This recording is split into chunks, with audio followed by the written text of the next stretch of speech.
Hello Year 10. Today we're looking at an Inspector Calls again. We've read it through, we're reasonably familiar with the story, and now we're going to begin our analysis of it because, as you all know, it's a GCSE text. So today we're going to be looking at male relationships and we're going to practice some comparison. We'll go into that in a bit more detail in a bit. So your title is Male Relationships and Comparison Practice. For this you're going to need a pen, your literature book and a highlighter. So if you haven't got those, go off and get them.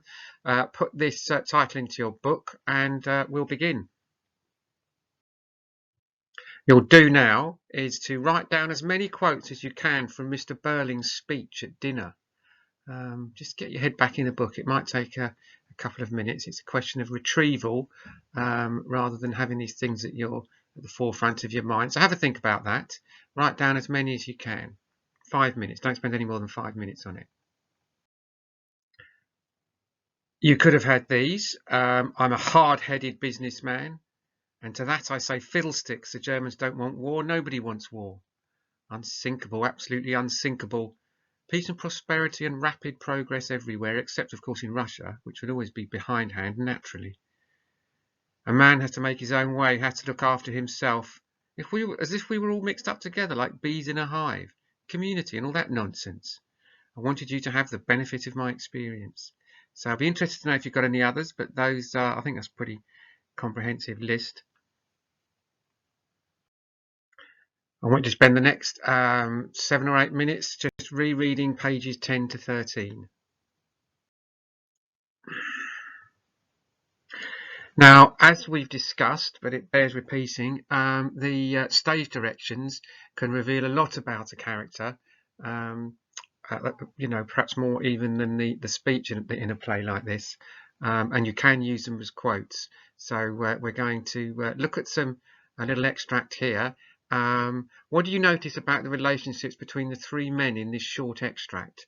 Use evidence to support your ideas. Just write down some answers there, just 7 minutes on that.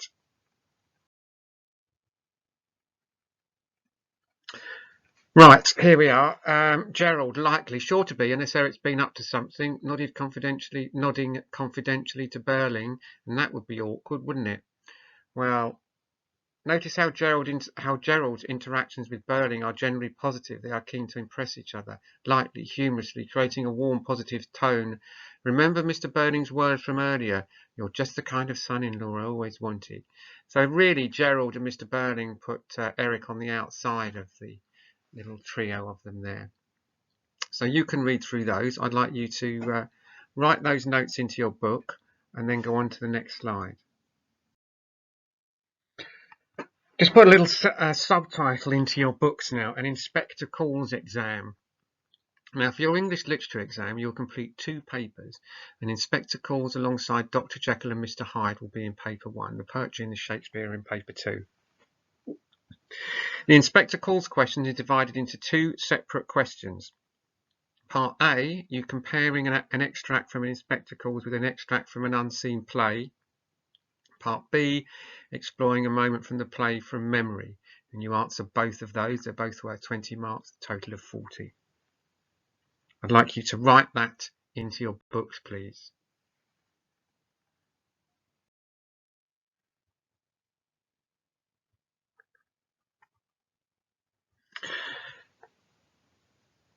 Right, we're going to start looking at comparing extracts with a focus on making connections. This is a difficult task, actually. In the literature, this is the one that students find hardest. It's interesting because the text, an Inspector Calls, is one of the more straightforward texts, certainly more enjoyable perhaps than some others if you're not a fan of English. But the thing you have to do with it is quite difficult. So we're going to begin practicing that now. So here we are.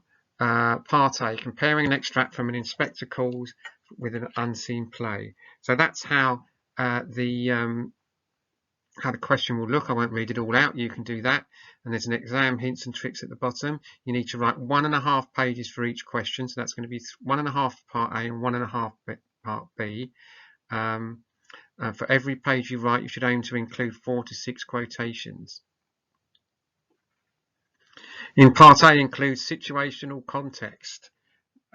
we know what context is. That means situational context is a piece of context for an inspector calls would be, this is set in Edwardian England. Women, knew their place then, or something like that. Situational context is saying Sheila, for example, leaves the room when she's told to. Because of the position of women at that time. So that's situational context. Terminology is simply talking about metaphors and similes, word classes, all those things. You have to have analysis, which is, close word analysis. Part B is slightly different, but we will come to that later on in our studies. So I want you to write down the exam hints and tricks, and in the part A include piece into your books.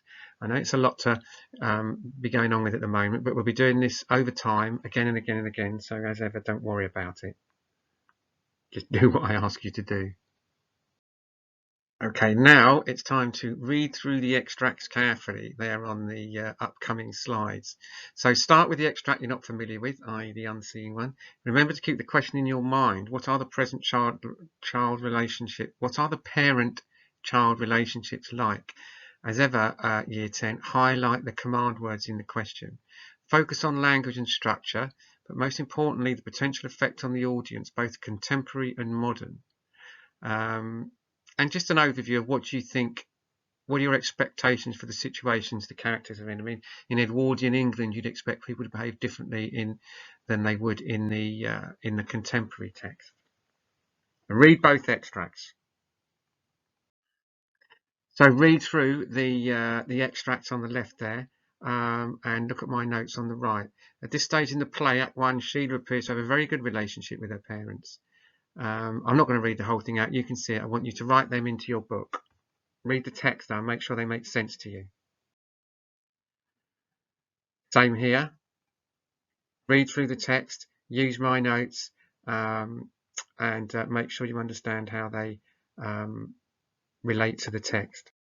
And I've just realised that I looked at, having told you to look at the unseen text first, I went straight ahead and looked at the Inspector Calls one first. Anyway, going forward, always look at the unseen text first. So read the text and make sure you understand my notes on how my notes apply on the right. The key is to this part of the lesson is that we're going to get these notes down, and then we're going to build a comparative response. So read the text, make sure what I've written on the right makes sense to you. Same there, second half of the text. Obviously stop the video at any point, because I'm going forward too quickly for you to do it in the time that I've given you.